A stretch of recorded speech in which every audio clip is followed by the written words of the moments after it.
ମୁଁ ଗ୍ରାମବାସୀ ଅରୁଣ କୁମାର ସ୍ୱାଇଁ। आज आम गाँ भितर बहुत खुशी वातावरण घटी कहीं गोटे आम मंदिर थिला स्वप्नेश्वर मंदिर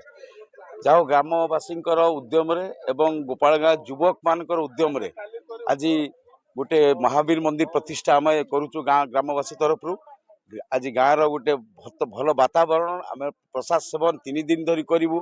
मूर्ति प्रतिष्ठा करूँ 3 दिन धरी ये उत्सव पालन हम गोपालगाँवासी और युव समाज जो गोपालगाँ अच्छा से लगिकी कार्यक्रम को केते बढ़िया कार्यक्रम कर धन्यवाद देवी और आशा करी प्रभु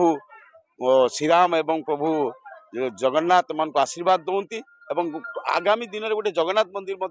मिसिकी कर समस्त को धन्यवाद देवी आपण मान को धन्यवाद देवी। आज शह शह संख्यार जो लेडीज माने जो महिला माने आज गोटे कलर शाढ़ी पिंधिकी जो आसी घट ये करने बहुत खुशी लगुच समस्त को आउे धन्यवाद देवी कार्यक्रम। अनुप स्वाई मंदिर स्वप्नेश्वर मंदिर परिचालन कमिटर संपादक। आज आम गोपालगाँ थी स्वप्नेश्वर मंदिर प्रांगण में हनुमान मंदिर गोटे नूतन करी प्रतिष्ठा उत्सव अनुष्ठित होउछि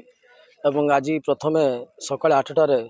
आम गाँव महिला माने घट बुड़ापी आम नुआपुर सिंधिया घाट को आसचु एवं आपर आज यज्ञ आरंभ हम एवं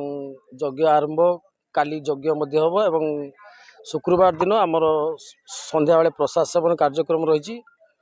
हनुमान मंदिर प्रतिष्ठार ग्रामवासी सहयोग आम कहीं भूली पारूनी। समस्त ग्रामवासी जो प्रकार सहयोग साहाय्य सहयोग हाथ बढ़ाई आम पाखे चिर ऋणी एवं आगामी दिन में सेठार एक जगन्नाथ मंदिर प्रतिष्ठा होची आसंता बाहुड़ा दिन जगन्नाथ मंदिर प्रतिष्ठा उत्सव हम